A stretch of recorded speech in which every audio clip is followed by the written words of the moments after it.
Hello, and welcome back to the TCL podcast. I do have a YouTube channel you can go and check out. I also have a Patreon, the Immer Shop, that you can support. By joining my Patreon, you'll receive early access to mini-series and season episodes. You will also receive early access to special episodes as well. Now, I also have a Facebook page, Instagram, and Twitter that you can follow for updates on my channel and podcast. Now we have all that out of the way, why don't we dive into today's episode of Oh the Irony on the TCL podcast. It's hard to believe we are already on episode 9 of season 3. Like, it's crazy. That's like, this thing, I started season 1 literally last year, maybe? No, this past year, at the beginning of the year. And I've gone through 2 seasons, so I'm like, and now I'm almost done with this third season. I can't believe it. Don't forget the next episode I will release the theme for season 4. Here's a hint, it is close to home for me. One case in particular is the county where I was working as a paralegal when the trial took place. I was not the paralegal on the case, but I remember this case. But today we're going to be talking about Edmund Emil Kemper III, aka the co-ed killer. He was a serial killer with at least 10 known victims from 1964 to 1972 to 1973. His victimology includes his grandparents, 6 females, hitchhikers, his mom, and one of her friends. His methodology is a shooting and hitting with a hammer, with a sentence to life in prison on November 3rd, 1973. Kemper was born on December 18, 1948, and became known as the co-ed killer. His criminal career started as a teenager by shooting both his grandparents while staying on their 17-acre ranch in North Fork, California. He later killed and dismembered 6 female hitchhikers in the Santa Cruz area. He would then murder his mom and one of her friends before turning himself into the police. He was born in Burbank to Clennell Stage and Edward Kemper Jr., and he was a very intelligent with an IQ of 136. However, he displayed sociopathic behavior from a young age, and he would torture and kill animals, and he would also act out bizarre rituals with his sister's dolls. It was once said that in order to kiss a teacher he had a crush on, he had to kill her. The situation with his mom was only made worse because she constantly berated and humiliated him. Like, I almost kind of feel kind of bad for him. Yes, I'm that person. Um, she often made him sleep in a locked basement due to his fear that he would molest his sisters. He, his mom appeared to suffer from borderline personality disorder, or BPD, whichever one you want to call it. And this would result in a rage and abuse from his mom.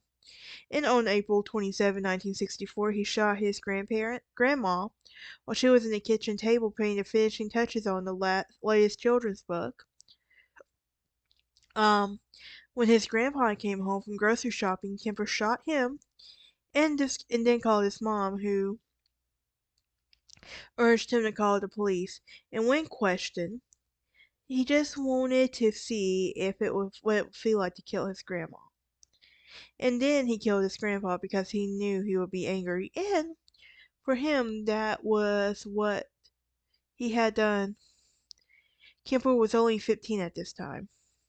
He was committed to Atascadero State Hospital, where he befriended his psychologist and even became his assistant, and he was intelligent enough to gain the trust of the doctors to the extent of being allowed access to the prisoner's test, where the knowledge he gained from his apprenticeship, he eventually would join to impress his doctors and the hospitals enough to let him go. He was released into his mother's care in Santa Cruz, California, against the wishes of several doctors at the hospital. He later demonstrated further psychologicals that psychologist, further to the psychologist that he was well and not only managed to convince the doctors that he was infirm, but to have his juvenile record sealed forever as well. So he would begin a series of odd jobs before securing work at the state of California's Department of Public Works Division Highways in District 4. And by that time, his height had reached 6 feet 9 inches and he weighed more than 300 pounds.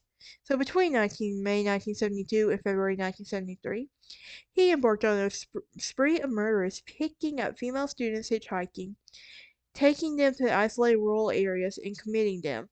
He would then stab, shoot, and smother his victims, and afterwards take the bodies back to the apartment, where he would have sex with them and then dissect them. He would often take the bodies out of the ravines, um, and bury them in fields. Although, on one occasion, he buried a severed head of a 15-year-old girl in his mom's garden as a sick joke, later remarking that his mom's always wanted people to look up at her. He would kill 6 college girls, including 2 from UC Santa Cruz, where his mother worked, and 1 from Cabrillo College.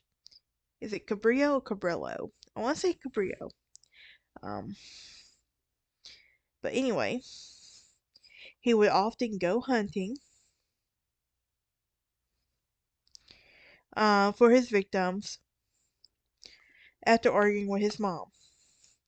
In April 1973, he battered his mother to death with a pick hammer while she slept, and decapitated her, raped her headless body, and used her as a dartboard. He must have some real anger toward his mom. It's like, oh my gosh. Like, after putting her vocal cords in a garbage disposal, but the machine could not break the tough tissue down, um, to regurgitate it back into the sink. To Kemp, he would later say after his arrest, this seemed appropriate as much as she bitched and screamed and yelled at me over many years. His murderous urges were not satisfied though, as he invited his mom's best friend and killed her too by strangulation. He then drove eastward, but there were no word of the crimes that hit the radio airwaves, so he became discouraged. He stopped the car, called the police, and confessed to being the co-ed killer. He then told them what he had done and waited for them to pick him up. Seemingly unashamed, he confessed to necrophilia and cannibalism, and at his trial he pled insanity, but he was found guilty on 8 counts of murder. He asked for the death penalty, but with capital punishment suspended at the time, he received life in prison. Oh, poor guy. I'm not really sad on this one. I'm really not. At the time of his murder spree in Santa Cruz, another serial killer named Herbert Mullen. Fun fact: I do plan on talking about him on um later seasons, or is it mini series? I can't remember which one, but I do plan on talking about him on one episode of this podcast. I know that. Um, who was also active in earning the small California town of the murder capital of the world, and adding to the college town's infamy with the fact that multiple murders were preceded 3 years earlier, multiple murders committed by John Lindley Frazier, in a manner similar to Charles Manson. Frazier murdered a Santa Cruz family of 5, eye surgeon Victor Oda and his family, a reference that was made to the film The Lost Boys, in which the Santa Cruz police and he called Santa Cruz, and where he repeatedly called the town the murder capital of the world. Kemper and Mullen were briefly held in adjoining cells, with the former angrily accusing the latter of stealing his body dumping sites. Okay, so on a side note, imagine if there was like a reality show called The Real Serial Killers of such and such, right? Okay, cool. Yeah, I think that would be fun, right? Very interesting. I would love to see that. But at 6'9", it is hard to keep a low profile. And it is rather obvious that he may owe much of an insight to the mind of a serial killer. It must have occurred to Kemper that as he drove frantically eastward from the scene of his last two murders in the jig was definitely up. His previous murders had been carefully planned and carried out, and he picked up young female hitchhikers with whom he had no previous contact, and he killed them. And he took them to conceal their identities and eliminate evidence. But now he had committed a murder, the circumstances of which were to point straight to him, as he killed his mom on his own at her own home. It was only a matter of time that a friend whom he also dispatched was discovered, and police would soon begin the search for Edmund. In unmistakable appearance, he must have known there was really nowhere he could hide. So exhausted and anxious, he placed a call in a phone booth to Pueblo, Colorado, to the police in Santa Cruz, and he spilled his guts, so to speak.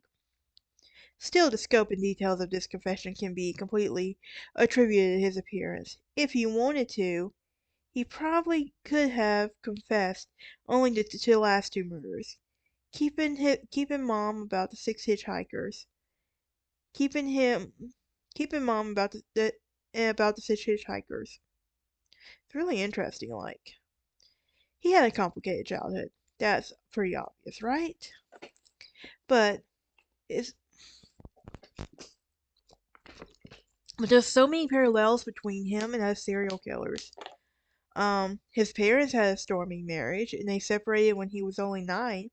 They divorced 4 years later, and he wanted his dad, and there was a lot of stepfathers too.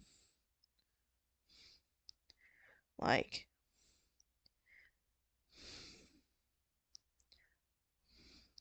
while he was at the state hospital, there was no means. It was not a prison, but there was no guard towers, no one's treatment. But he he took a lot of tests, and like his childhood was like really something. So what about his life between crimes?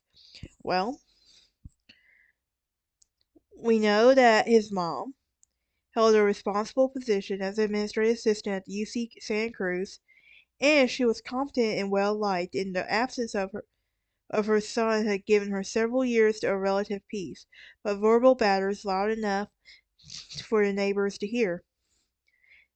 Like, Kemper had various positions as a laborer, and finally secured one with the Division of Highways, which enabled him to move out of his mom's house into an apartment in Alameda, in which he shared with a friend. And still, his mom continued to berate and belittle him. Like, he just could not catch a break at all. Like, what do we know about the first three? Well, Mary Ann Pearson and Anita Lucas were college students at Fresno State, and they were hitchhiking to Stanford University after a couple of days in Berkeley. And they reached their destination. Their families both filed missing reports. This was because they never did.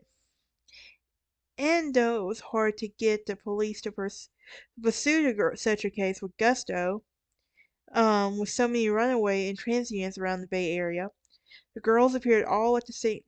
The girls disappeared all at the same time, only to turn up sooner or later with this friend or boyfriend.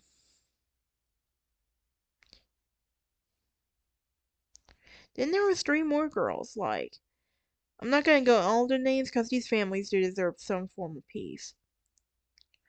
But upon his return to Santa Cruz, Kemper led investigators to various disposal sites, and he used them to continued his seemingly endless confession, where he finally finished, and Dario left the court. In his public defender, James Jackson, was no avenue except for that of insanity. He was not paranoid schizophrenia, and Kemper remains behind bars. Since he was put away in 1973, countless other serial killers Many as brutal and deprived as him, brave as him, captured our attention, and Kemper maintains his place in consciousness, and he remains eager to speak of his crimes. Like, that's the thing, though. Like, I just. What about on trial? Well, he was indicted on 8 counts of first-degree murder, and the chief public defender had defended Frazier and was assigned to the Mullen case as well. So it's like you could tell this was not his first time. I would love to do an interview so what was it like defending these guys? But I know he can't really talk about that, but still that would be amazing right there. So, and Kemper here took the stand. And what the jury thought a man who had easily killed is not on the record, they heard large portions of the detailed confession and already knew what he had to say for himself.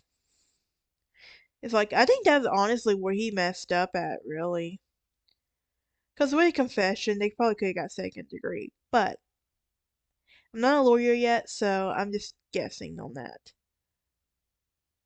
But there's been detailed confessions, but over him.